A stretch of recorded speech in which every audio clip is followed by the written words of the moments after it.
नमस्कार, राजस्थान समाचार में आपका स्वागत है। पेश है राजस्थान की खास खबरें।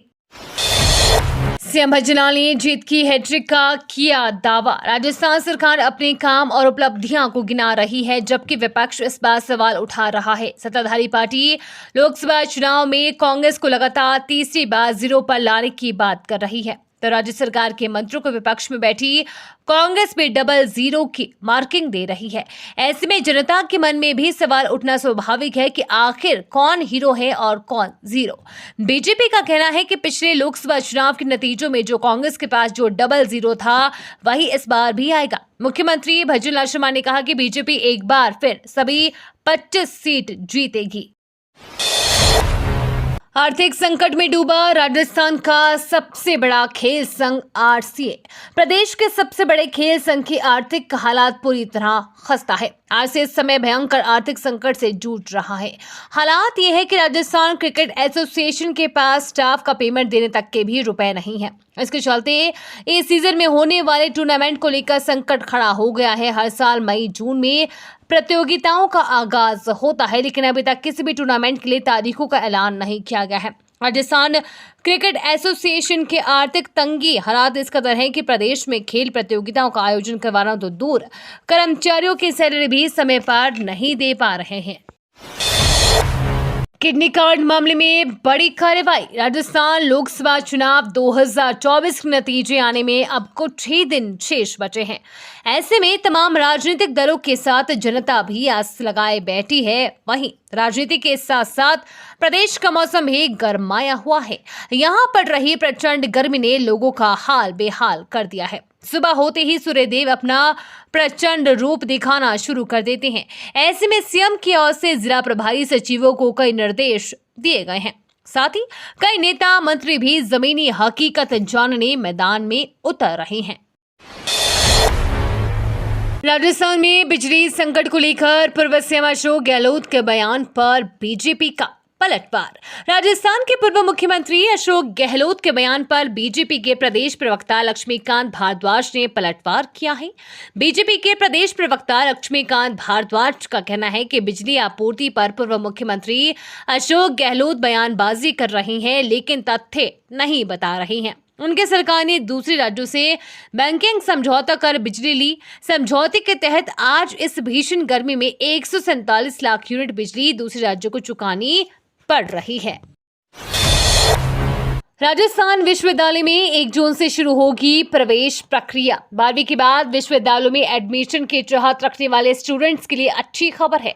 राजस्थान की सबसे बड़ी और पुरानी यूनिवर्सिटी राजस्थान यूनिवर्सिटी में एडमिशन की प्रक्रिया 1 जून से शुरू होगी। विश्वविद्यालय की छात्र छात्राएं के लिए 7,000 अधिक सीटों को अलग अलग संख्या के लिए आवेदन कर सकते हैं। इस एडमिशन प्रक्रिया से संबंधित अधिक जानकारी के लिए स्टूडेंट्स विश्वविद्यालय की ऑफिशियल वेबसाइट uniraj.ac.in पर देख सकते हैं। एडमिशन के लिए 1 जून से 10 जून तक रात 12 बजे तक 12वीं की परसेंटेज के आधार पर स्टूडेंट्स ऑनलाइन आवेदन कर सकते हैं। विश्वविद्यालय की ओर से एडमिशन की फाइनल कट ऑफ लिस्ट 15 जून को जारी की जाएगी। बिजली पानी संकट पर सियासत गरमाई। राजस्थान में बिजली और पेयजल संकट पर कांग्रेस बीजेपी पर हमलावर हो गई है। पीसीसी चीफ गोविंद सिंह डोटासरा ने राज्यपाल से मिले और दखल देने की मांग की। प्रदेश कांग्रेस मुख्यालय में मीडिया से बातचीत में गोविंद सिंह डोटासरा बोले कि मुख्यमंत्री मंत्री और नौकरीशाही में समन्वय नहीं है, जिसका खामियाजा जनता भुगत रही है। भीषण गर्मी और लू के थपेड़ों के बीच जनता पानी बिजली के लिए त्राही त्राही कर रही है और मंत्री देश भ्रमण कर रहे हैं। मंत्री उल जुलूल बयानबाजी कर रहे हैं। पीएचईडी मंत्री ने जो बयान दिया उसे लगता है कि उन्होंने जनता की परेशानी को हवा में उड़ा दिया।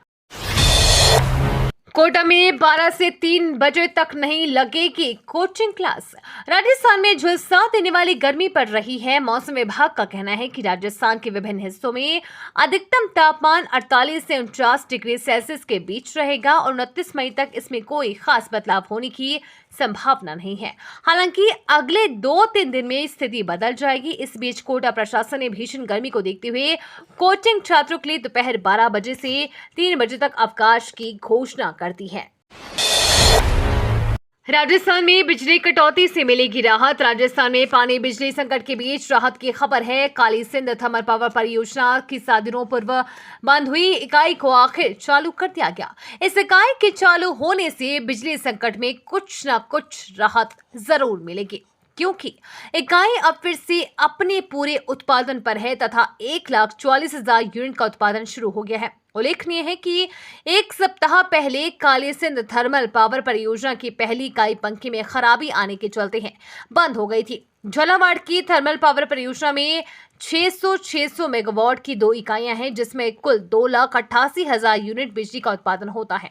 ऐसे में पहली इकाई बंद होने से गहराते विद्युत संकट में और अधिक इजाफा हो गया था। 31 मई से 71 दिन जयपुर नहीं जाएगी मंडौर सुपरफास्ट और रानीखेत एक्सप्रेस। राजस्थान के जयपुर रेलवे स्टेशन पर रीडेवलपमेंट कार्य प्रगति पर होने के कारण मंडौर सुपरफास्ट और रानीखेत एक्सप्रेस ट्रेनें बुधवार से 71 दिनों तक पतले मार्ग से चलेंगी। दोनों ट्रेनें इस अवधि में जयपुर नहीं जाएंगी। जोधपुर मंडल के DRM पंकज कुमार सिंह ने बताया कि गाड़ी संख्या 22,996/95 जोधपुर दिल्ली जोधपुर मंडौर सुपरफास्ट 29 मई से 7 अगस्त तक निर्धारित मार्ग वाया फुलेरा जयपुर अलवर रेवाड़ी की जगह फुलेरा रिंगस रेवाड़ी मार्ग से चलाई जाएगी। ट्रेन परिवर्तित मार्ग में फुलेरा रिंगस श्री माधोपुर नीम का थाना नारनौल स्टेशन पर ठहराव करेगी। वीरेंद्र शास्त्री की 29 मई से जयपुर में होने वाली कथा स्थगित। राजस्थान में आज 29 मई से 1 जून तक पंडित धीरेन्द्र कृष्ण शास्त्री का जयपुर के निवारू रोड स्थित लालचंदपुरा में हनुमंत कथा और दिव्य दरबार स्थगित कर दिया है। आयोजकों ने प्रदेश में भीषण गर्मी को देखते हुए बागेश्वर धाम सरकार ने जयपुर में होने वाले कार्यक्रम को स्थगित किया है। इसकी तैयारियां लगभग पूरी हो चुकी थी। पंडाल में सज चुका था, लेकिन हलक सूख देने वाली गर्मी के चलते बागेश्वर धाम सरकार के कार्यक्रम को कुछ दिनों के लिए स्थगित कर दिया गया है। बता दें, इन दिनों जयपुर स्थित पूरे प्रदेश में प्रचंड लू और भीषण गर्मी की चपेट में है। प्रशासन और सरकार ने लोगों को बिना काम घर से बाहर न निकलने की हिदायत दी है। मैं फूंक मार कर बालाजी बनकर पानी ला दूं, संभव नहीं। राजस्थान के जलदाय मंत्री कन्हैयालाल चौधरी ने प्रदेश में गहराते बिजली संकट पर कहा, भगवान से प्रार्थना करो समय से पहले बारिश आ जाए। मैं फूंक मारकर बालाजी बनकर पानी ला दूं, संभव नहीं। जहां जहां पानी की डिमांड आएगी वहां जरूरत के अनुसार पानी सप्लाई किया जाएगा। उन्होंने जनता से अपील की है कि पानी का सदुपयोग करे। इस बीच मीडिया के सवाल पर उन्होंने ये तक कह दिया कि जितना पानी है उतना ही सप्लाई कर सकते हैं। समाधान ये तो नहीं है कि फूंक मारकर पानी ला दूं या बालाजी बनकर तुरंत पानी ले आऊं। जल संकट के लिए उन्होंने पूर्ववर्ती गहलोत सरकार को जिम्मेदार बताया। इस देश में भूस्खलन के कारण जिंदा दफन हो गए 2000 लोग, मदद को आगे आया भारत। इससे पहले प्रधानमंत्री नरेंद्र मोदी ने पापुआ न्यू गिनी में विनाशकारी भूस्खलन के कारण लोगों की मौत और तबाही होने पर मंगलवार को दुख जताया और कहा कि भारत हर संभव मदद करने के लिए तैयार है। भारत ने मंगलवार को पापुआ न्यू गिनी के लिए $1 मिलियन की तत्काल सहायता राशि की घोषणा की है। पापुआ न्यू गिनी में पिछले शुक्रवार को हुए भूस्खलन में 2000 से अधिक लोग जिंदा दफन हो गए हैं। इस भीषण हादसे के बाद वहां की सरकार ने औपचारिक रूप से अंतर्राष्ट्रीय मदद मांगी है, जिसके बाद भारत ने सहायता राशि की घोषणा की है। केदारनाथ के बाद अब कन्याकुमारी आखिरी वोटिंग से पहले पीएम मोदी साधना में होंगे लीन।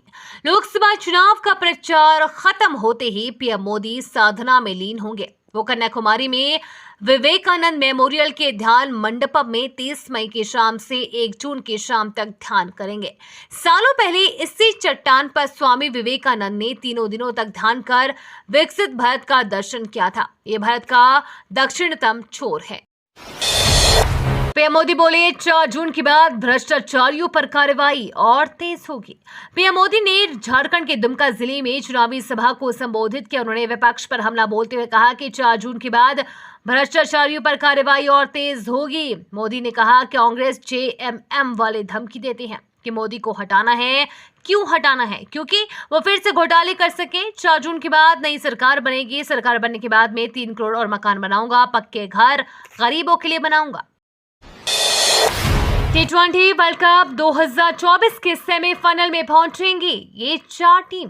T20 वर्ल्ड कप 2024 का आगाज होने में अब सिर्फ 4 दिन शेष है। अमेरिका और वेस्ट इंडीज की संयुक्त मेजबानी में खेले जाने वाले इस मेगा इवेंट से पहले दिग्गज क्रिकेटरों ने सेमीफाइनल में पहुंचने वाली टीमों को लेकर भविष्यवाणी करनी शुरू कर दी है। अब तक सुनील गावस्कर से लेकर मैथ्यू हेडन तक 10 दिग्गज क्रिकेटर T20 वर्ल्ड कप के सेमीफाइनल में पहुंचने वाली टीमों को लेकर भविष्यवाणी कर चुके हैं।